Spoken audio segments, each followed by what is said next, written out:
ચોમાસા પહેલા પાલિકા તંત્ર સજ્જ થયું હોય તેમ લાગી રહ્યું છે, ત્યારે મનપા કમિશનર, ડેપ્યુટી હેલ્થ કમિશન સહિત ઝોનલ અધિકારીઓની હાજરીમાં ખાડીઓનું નિરીક્ષણ કર્યું હતું. સુરત મહાનગરપાલિકાનું તંત્ર ચોમાસાને ધ્યાને લઈ સજ્જ થયું છે, તે સુરત શહેરની તમામ ખાડીઓ પર મનપા કમિશનર દ્વારા નિરીક્ષણ કરાયું હતું. સુરત મહાનગરપાલિકાના ડેપ્યુટી હેલ્થ કમિશનર આશિષ નાયક સહિત ઝોનલ અધિકારીઓની હાજરીમાં મનપા કમિશનર શાલિની અગ્રવાલે ખાડીઓનું નિરીક્ષણ કરી ખાડીઓમાં એકઠો થયેલો કચરો બહાર કાઢવા સૂચન આપવામાં આવ્યા હતા.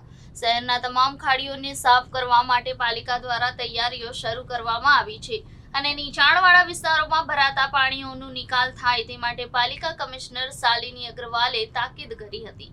પાલિકા કમિશનર શાલિની અગ્રવાલ સહિત તેમની ટીમો દ્વારા તમામ ખાડીઓ પર નિરીક્ષણ કરવામાં આવી રહ્યું છે.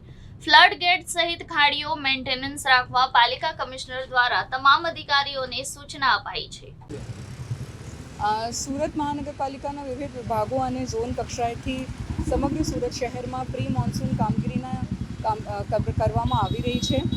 ખાસ કરીને સુરત શહેરમાં વિવિધ ખાડીઓ પસાર થાય છે અને એમની ઝુંબેશ સુરત મહાનગરપાલિકા તરફથી સાફ સફાઈ ઝુંબેશ કરવામાં આવી રહી છે. એમના સિવાય storm water drainage, inlet chambers, manhole chambers, ઢાંકણ વગેરેની રિપેર્સ, મેન્ટેનન્સ, ફ્લડ ગેટ્સના રિપેર્સ અને મેન્ટેનન્સની કામગીરી કરવામાં આવી છે.